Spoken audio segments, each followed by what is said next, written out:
اس طرح سے چپ کیوں بیٹھی ہو؟ مجھ سے بات کرنے کے لیے مجھ سے بات کیوں نہیں کر رہی؟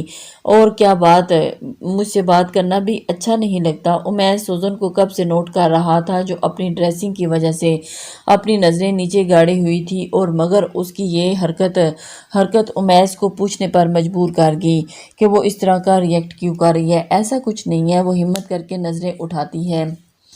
مگر اب امیس گاڑی کو روک چکا تھا۔ وہ باہر نکلتا اس کی جانب سائیڈ کا دروازہ کھلتا ہے اور اپنا ہاتھ آگے بڑھاتا ہے۔ چلو میرے ساتھ۔ وہ اس پر اپنا حکم چلانے لگا، جبکہ وہ اس کا ہاتھ نرمی سے تھامتی گاڑی سے باہر نکلی۔ اور یار تو نے تو دیر کر دی آنے میں، سب لوگ تیرا ہی انتظار کر رہے ہیں، آخر تم نے ہمارے انتظار کو ختم ہی کر دیا۔ شیزل آگے سے آتا اسے گلے لگاتا ہے، جبکہ نظریں اس لڑکی پر ہی تھیں۔ بس کچھ ضروری کام تھا، مگر تو چل، اور اسے اپنے ساتھ اندر چلنے کو کہتا ہے، جبکہ امیس دوبارہ سے سوزن کا ہاتھ تھامتا اسے اپنے ساتھ اندر لے لاتا ہے۔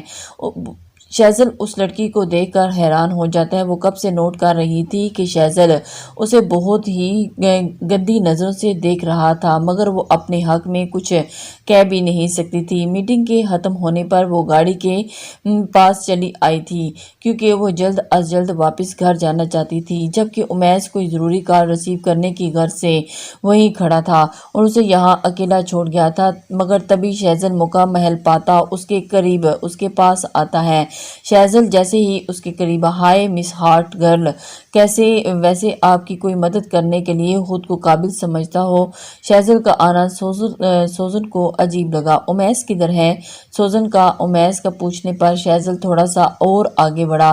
بھابی آپ امیس کو چھوڑ دیں، وہ تو ہے ہی ایک پاگل لڑکا، پتہ نہیں کس لڑکی کے ساتھ منہ مارتا پھرتا ہے۔ میں نے سب پتہ کروا لیا ہے کہ اس نے آپ کو اپنے ہی گھر میں قید کر رکھا ہے، بلکہ وہ تو آپ کے ساتھ چٹاخ ایک زوردار اس نے تھپڑ اس کے منہ پر دے مارا۔ سوزن نے شیزل بولتے رکا، جبکہ کیونکہ سوزن اب ایک تھپڑ اس کے چہرے پر رسید کر چکی تھی۔ چل یار اب میں چلتا ہوں، کافی رات ہو گئی۔ امیس کی آواز سن شیزل نے اپنے چہرے پر ہاتھ اٹھا لیا تھا، کیونکہ امیس پلیز یہاں سے پہلے یہ بہت گندی نظروں سے مجھے دیکھ رہا تھا۔ کب سے؟ جب سے ہم میٹنگ کرنے آئے ہیں تب سے یہ میری طرف۔ سوزن امیس کے آ جانے پر فوراً اس کے پاس آ جاتی ہے اور اس کے سینے سے جا لگی۔ شاید وہ اس کی پناہ میں آنا چاہتی تھی، اسی وجہ سے اس نے اس کے آتے ہی اس کے سینے سے جا لگی۔ یہ کیا کہہ رہی ہے شیزل؟ امیس سوزن کو خود سے الگ کرتا شیزل کے پاس جاتا ہے۔ شیزل ابھی بھی اس کے ساتھ ہی صرف سوزن کو ہی دیکھ رہا تھا، جبکہ کانوں میں امیس کی آواز پڑی تو فوراً سے اس کی طرف دیکھتا ہے، مگر اس کی یہ حرکت امیس نوٹ کر گیا تھا۔ کیا دیکھ رہا ہے ادھر؟ امیس نے بہت غصے سے کہا، جبکہ کیا ہو گیا ہے یار؟ بس بھابی کو ہی دیکھا ہے، اور ویسے بھی اگر تو اپنی بیوی کو ان کپڑوں میں یہاں لائے گا تو ہر کوئی ایسے ہی دیکھے گا نا، ورنہ اپنی بیوی کو گھر میں رکھ، ہم جیسوں کی نیت خراب ہو جائے گی۔ ہم بچانے کے لیے شیزل چلتے ہوئے سوزن کے پاس آتا ہے، جبکہ امیس غصے سے باہر ہو جاتا ہے۔ اور میں ٹھیک کہہ رہا ہوں نا؟ ویسے آپ لگ بہت ہارٹ رہی ہیں، قسم سے مس سوزن وہ اس کا نام کو لمبا کر کے بولتا ہے۔ شیزل کی بات سن کر امیس کا تو مانو میٹر ہی گھوم گیا تھا۔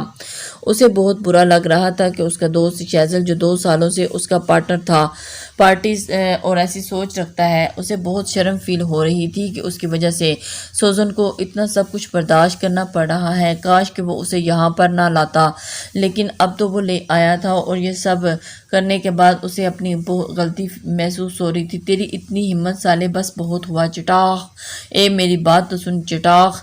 شیزل آگے سے کچھ بھی بولنے لگتا تو امیس اسے تھپڑ دے مارتا، اور اس نے زوردار اس کے منہ پر ایک پے در پے 2-3 تھپڑ مارے۔ بس کر دو امیس، تم پاگل ہو گئے ہو کیا؟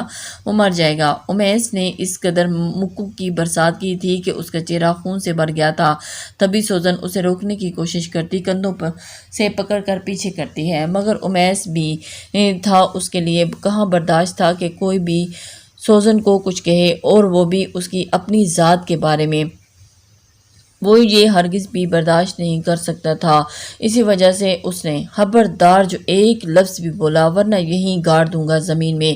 امیس غصے سے بولا جس کا کوئی بھی اثر شیزل پر نہیں پڑا تھا۔ وہ تو دوست تھا میرا، اس لیے چھوڑ رہا ہوں، ورنہ تمہیں اس کی سزا ایسی دیتا کہ تو سانس لینے سے بھی قاصر ہوتا۔